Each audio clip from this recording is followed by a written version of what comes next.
Welcome back. Today's talk is titled, There is no finish line, or What Happens When Awakening Doesn't Fix You. You can blame it on TV, movies, pop culture, but I think a lot of us were sold this idea that one moment, one event, would change everything, and nothing would be the same afterwards. Whether it's the graduation, the big night out, the wedding, the dream house, some moment, some event would forever change everything. Cut to the couple on the stage. They're surrounded by friends and family. The music's playing. Everything's perfect, right? Cue the kiss, the end scenes, the end credits. Play the score. But what happens after this moment? What happens after the curtain closes? And I think this is the part that not a lot of us think about, because each one of these events is a milestone. It's not the end. I was talking to a friend, and she'd achieved everything that she thought she wanted. She met her husband. They had a beautiful daughter. She got the dream house complete with a picket fence. She even had 2 dogs, one of which was a golden retriever that she'd been dreaming of since she was a small child. And as she's recounting this to me, she said, "Jason, I have finally gotten everything that I thought I wanted. And yet, instead of my happiness going up, the only thing that's gone up is my antidepressant dosage. I've achieved everything, and yet I've never felt more empty." And I think this is the problem with the finish line fantasy, is that there's belief that once we get the thing, we won't have to live with ourselves anymore. And I think in the spiritual community, there's this belief that an awakening will change everything, that fear will disappear, our insides will rearrange, pain will vanish, the ego will finally be gone. And while awakening can change your life, it doesn't end your life as a human being. And I know this intimately because I had one of those moments. It was about 10 years ago. I was in Bolingbrook, Illinois, outside a Marriott hotel, sitting on a park bench on the side of an expressway. Semis were barreling across, horns were honking, there was smog and pollution in the air, the skies were gray, and I found myself at the lowest point in my life. A toxic relationship had just ended, and my ex was sending me rather cruel messages letting me know that her new boyfriend of a week was far superior than I ever was. Also, at the same time, an ex-business partner, a man whose company I had helped grow, that I had equity in, I had found out that the owner had tried to rape somebody. It was totally disgusting, and I had walked in and told him, "I want out, I want nothing to do with you." And he was now sending me threatening messages, telling me that he was going to sue me, that I couldn't leave. And so between these two things, I found myself isolated, secluded at the lowest point in my life, with no idea of how I was going to go forward or what I could possibly do. And I truly felt broken. And so I sat there, and just like the exercise we did in the last one, I had read to ask myself that question. I wonder what I'll think of next. And so that's what I did. Now, all awakenings across all traditions, all cultures seem to have 3 things that happen. The order can change, but there's 3 movements. So the first thing that happened was my mind completely emptied. I don't know what it was about witnessing it for the first time, really watching what arose in my mind, but it caused it to completely empty. It went fully still, quiet, not a single peep.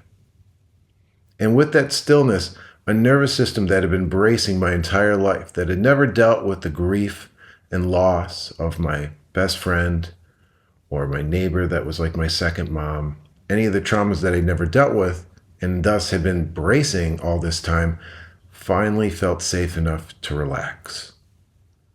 And with that, the third thing happened, which was my heart fully opened.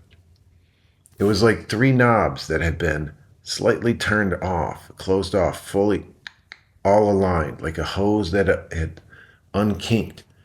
And whatever it was flowed through me.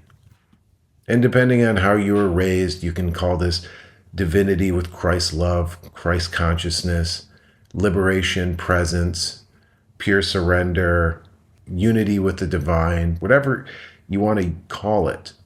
There's this deep understanding that While you are simultaneously small, you are a part of everything. I felt so one with everything like I'd never experienced before. It was beautiful in a way that I can't put into words. There's no ability to articulate it. It was as if I was in the Matrix, like I could see the air, I could feel all the currents. Now, psychedelics or breathwork can get you to a similar state, but it's not quite the same thing. I felt this connection unlike anything I've ever felt at the time. I sat there on the side of this highway just weeping. Rain started to come down, and yet, amongst all the pollution and all the noise, it was one of the most beautiful and awe-inspiring things I'd ever witnessed. And there's a powerfulness to that, to feel like you're on the top of this mountain. But like any psychedelic experience, or breath work, or climbing to the top of something, eventually you have to come down. Eventually you have to return. Once you reach the summit, the only place to go is back down. And after a powerful peak state, it's hard to want to return to ordinary life. I remember a friend that was coming down from mushrooms, and she started kind of fake crying, and she was like, I don't want to go back. I miss mushrooms already. I just want to live here. And of course, why wouldn't you want to live in that peak state? That's how often people end up in these states of addiction. It feels so good. Why do you want to go back to the bills, to the traffic, to the boring, to the mundane? You've got kids waiting for you, a job, responsibilities. Why can't we just live in dreamland forever? And so when we finally return to ordinary life, the ego returns. Just because your ego died doesn't mean it's going to disappear. Just because you realize that there's something greater than yourself at play doesn't mean that your interface to the world is not going to return. And it does. And when it does return, it usually can go one of two ways. And the first is it reforms into a spiritual ego. The ego is a chameleon, and it is more than happy to put on spiritual robes. It loves it. It's like its favorite thing. It gets to become the one that saw across the veil, that went where other people didn't get to go. It was given a special message from the Lord. It loves to feel like it was divinely chosen. It's more than happy to put on the sacred holy robes, the special garments, and go climb back up to the mountain and look down on the commoners and say, I'm the one that knows. I'm the one that's chosen. I can show you the way. And you see this everywhere, whether it's gurus and religions, the non-dual circles, psychedelic groups. All of them have their own different flavor of these leaders that are more than happy to let you know that they are chosen and they are the ones, the only ones that know the way. So whenever you hear somebody say that they were chosen or they know the way, it's time to raise an eyebrow and investigate that maybe you're dealing with a spiritual ego here. But the less glamorous path post-awakening is one of integration. It's one of taking what you've experienced and then bringing it into the everyday, ordinary life. And integration is a much slower process. It's not glamorous. It's not something you can really sell. You're not going to be selling a lot of classes and coursework and come follow me in the path of integration. It's much simpler. It's very ordinary. Something triggers you, and you don't react as fast. You watch your thoughts go across like weather without becoming them. Shame appears and you don't become it. You say, shame, you've returned. Hello, my old friend. Maybe fear rises and you don't instantly latch onto it. So integration is where a glimpse becomes a way of walking. It's a process. And then you realize that marriage is not the end. It's the beginning of how the two of you walk together as a team. And a degree is not the end.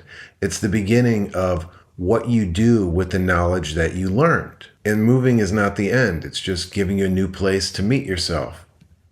And then you realize that awakening is not the finish line. It just changed how I walk through my life. So with that said, be kind to yourself. And I'll talk to you again soon.